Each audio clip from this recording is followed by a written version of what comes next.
হে ঈশ্বর, তুমি রাজাকে আপনার শাসন, রাজপুত্রকে আপনার ধর্মশীলতা প্রদান করো।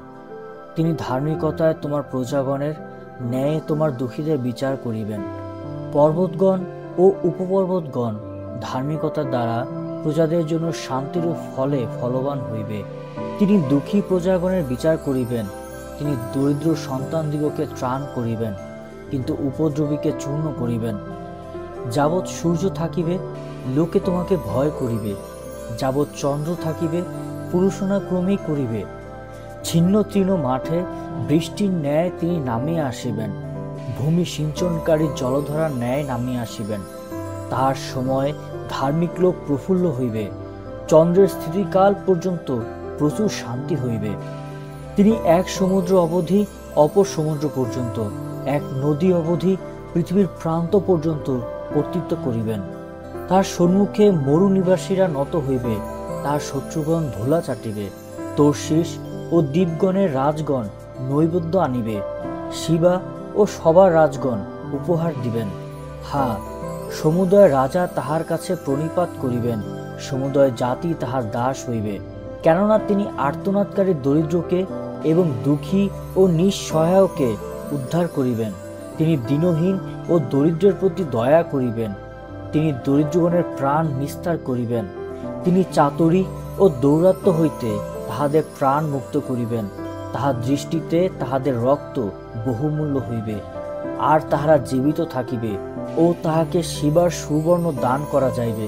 লোকে তাহার নিমিত্ত নিরন্তর প্রার্থনা করিবে, সমস্ত দিন তাহার ধন্যবাদ করিবে। দেশ মধ্যে পর্বত শিখরে প্রচুর শস্য হইবে, তাহার ফল লিবাননের ন্যায় দোলায়মান হইবে এবং নগরবাসীরা ভূমির তৃণের ন্যায় প্রফুল্ল হইবে। তাহার নাম অনন্তকাল থাকিবে, সূর্যের স্থিতি পর্যন্ত তাহার নাম সতেজ থাকিবে। মনুষ্যেরা তাহাতে আশীর্বাদ পাইবে, সমুদয় জাতি তাহাকে ধন্য ধন্য বলিবে। ধন্য সদাপ্রভু ঈশ্বর, ইসরায়েলের ঈশ্বর, কেবল তিনিই আশ্চর্য ক্রিয়া করেন। তাহার গৌরবান্বিত নাম অনন্তকাল ধন্য। তাহার গৌরবের সমস্ত পৃথিবী পরিপূর্ণ হোক। Amen, amen. ঈশ্বর নিতান্তই মঙ্গলস্বরূপ ইসরায়েলের পক্ষে, যাহারা শুদ্ধচিত্ত তাহাদের পক্ষে। কিন্তু আমার চরণ প্রায় টলিয়াছিল, আমার পাদবিক্ষেপ প্রায় স্খলিত হইয়াছিল। কারণ যখন দুষ্টদের কল্যাণ দেখিয়াছিলাম, তখন গর্বিতদের প্রতি ঈর্ষা করিয়াছিলাম। কেননা তাহারা মৃত্যুকালে যন্ত্রণা পায় না, বরং তাহাদের কলেবর হৃষ্টপুষ্ট। মর্তের ন্যায় কষ্ট তাহাদের হয় না, মনুষ্যের মতো তাহারা আহত হয় না। এজন্য অহংকার তাহাদের কণ্ঠের হারবৎ, দৌরাত্ম্য বস্ত্রবৎ তাহাদিগকে আচ্ছাদন করে। তাহাদের চক্ষু মেদে ঠেলিয়া ওঠে, তাহাদের মনের সংকল্প অপরিমিত। তাহারা বিদ্রুপ করে ও দুষ্টতার উপদ্রবে কথা কহে, তাহারা দর্প কথা কহে। তাহারা আকাশ মুখে রহিয়াছে ও তাহাদের জিহ্বা পৃথিবীতে বিহার করে। এই জন্য তাহাদের জনতা সেই দিকে ফিরে, আর তাহাদের কথা জলের ন্যায় গিলিতে থাকে। আর তাহারা বলে, ঈশ্বর কি রূপে জানিবেন? পরাৎপরের কি জ্ঞান আছে? দেখো, ইহারাই দুর্জন, ইহারাই চিরকাল নির্বিঘ্নে থাকিয়া ধন বৃদ্ধি করিয়াছে। নিশ্চয়ই আমি বৃথায় চিত্ত পরিষ্কার করিয়াছি, নির্দোষতার হস্ত প্রক্ষালন করিয়াছি। কেননা আমি সমস্ত দিন আহত হইয়াছি, প্রতি প্রভাতে শাস্তি পাইয়াছি। যদি আমি বলিতাম, এরূপে বর্ণনা করিব, তবে দেখো, তোমাদের সন্তানদের বংশের প্রতি বিশ্বাসঘাতক হইতাম। আমি তাহা বুঝিবার জন্য চিন্তা করিলাম, কিন্তু তাহা আমার দৃষ্টিতে কষ্টকর হইল, যাবৎ আমি ইসরায়েলের ধর্মধামে প্রবেশ না করিলাম ও তাহাদের শেষ ফল বিবেচনা না করিলাম। তুমি তাহাদিগকে পিচ্ছিল স্থানেই রাখিতেছ, তাহাদিগকে বিনাশে ফেলিয়া দিতেছ।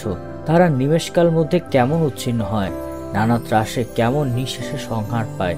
নিদ্রা ভঙ্গ হইলে পর যেমন স্বপ্ন তুচ্ছ হয়, তেমনি হে প্রভু, তুমি জাগিলে তাহাদের মায়াপুত্তলিকেও তুচ্ছ করিবে।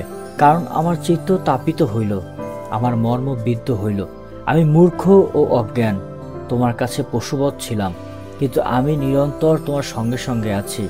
তুমি আমার দক্ষিণ হস্ত ধরিয়া রাখিয়াছ, তুমি নিজ মন্ত্রণায় আমাকে গমন করাইবে, শেষ সপ্রতাপে আমাকে গ্রহণ করিবে।